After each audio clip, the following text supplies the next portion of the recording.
À 670 mètres d'altitude, derrière le piton Tremblay, la coulée est quasi figée.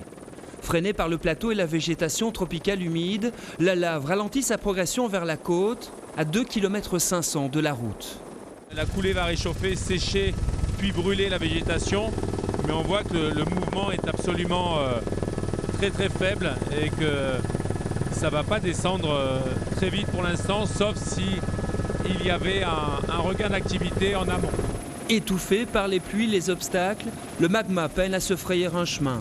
Tout au plus, quelques rougeoiements ça et là, des arbres qui brûlent, mais un spectacle toujours aussi fascinant surveillé de près par ces 4 randonneurs au loin. Pour l'heure, difficile pour les scientifiques de prévoir une éventuelle avancée de la lave sur la route nationale 2. Il n'y a pas eu d'avancée significative du front. Donc pour l'instant, c'est hors de question, sauf si on avait une reprise de l'activité en amont, une nouvelle coulée qui arrivait, et à ce moment-là, ça peut aller très vite. Ça peut être une question d'une dizaine d'heures, et puis ça peut être aussi, si jamais ça se calme, à l'inverse, une question qui ne se posera jamais. En 2007, le magma avait atteint la route en 5 heures, puis la mer en 12 heures.